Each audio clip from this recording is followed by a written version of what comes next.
नमस्कार, आप देख रहे हैं पुलिस वाला वेब न्यूज और मैं हूं आपके साथ कंचन। आज एनआरसी केंद्र मंडला में माताओं को जानकारी दी गई है कि तेज धूप से बच्चों को कैसे बचाएं, साथ ही उनके खाने पीने का कैसे ख्याल रखा जाए।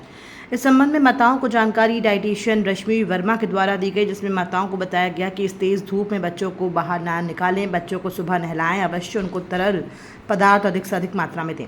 6 माह से छोटे बच्चों को स्तनपान के द्वारा ही जल की पूर्ति हो जाती है, इसलिए उन्हें अलग से कोई भी तरल पदार्थ देने की आवश्यकता नहीं है।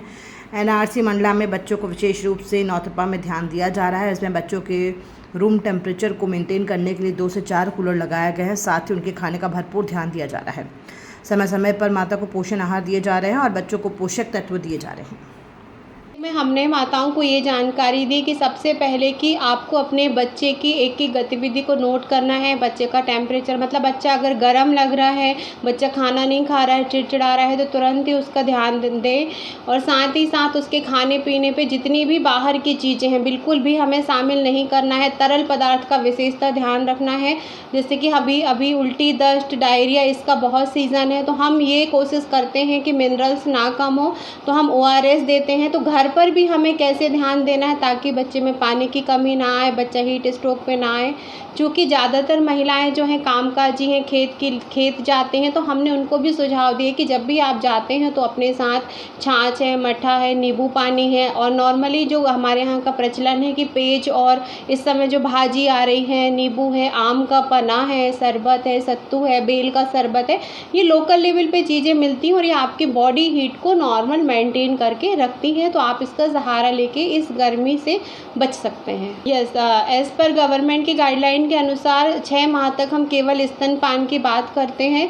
तो अभी कुछ लोगों का मिथ ये होता है कि गर्मी में हमें पानी देना है। हमें बिल्कुल भी पानी नहीं देना है, क्योंकि उस समय जैसे ही सीज़न गर्मी का आता है तो हमारी बॉडी की डिमांड खुद ही पानी की नीड ज़्यादा होती है और पीते हैं, तो माँ का पानी का कंजप्शन ज़्यादा होता है। उस दौरान बच्चे का जो पानी की कमी है वो माँ के दूध से ही पूरी हो जाती है।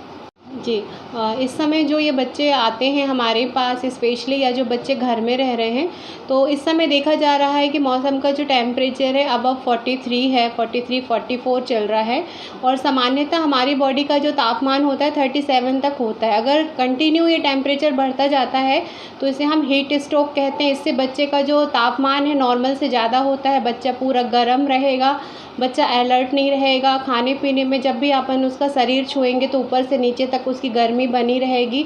साथ ही साथ धीरे धीरे अगर ये टेम्परेचर हमने कंट्रोल नहीं किया तो ये बच्चे को हीट स्ट्रोक तक लेके जा सकता है। हमारे पास जो बच्चे आते हैं, हम सबसे फर्स्ट अपना रूम टेम्परेचर मेंटेन करके रखते हैं। जैसे कि हमको नॉर्मली जो रूम टेम्परेचर है 25 से 30 तक रखना है, तो हम उसको मेंटेन किए हैं। हमने बाकायदा एक हॉल में 2 कूलर लगाए हैं, 4 कूलर टोटल चल रहे हैं, और टेम्परेचर वॉच लगी हुई है वार्ड में। जैसे ही टेम्परेचर घटता बढ़ता हम उसको मेंटेन करते हैं। और उस जो स्पेशली 12 के बाद का समय है और शाम को 6 बजे तक जब जो हीट वेव चलती है, हमने टोटल बच्चों को वार्ड से निकलना वर्जित किया है। जो मिलने वाले भी आ रहे हैं, हम उनसे स्पेशल रिक्वेस्ट करते हैं कि इस समय पे बिल्कुल भी ना आए, ना ही ताकि बच्चा बिल्कुल भी टेम्परेचर उसका अप डाउन ना हो।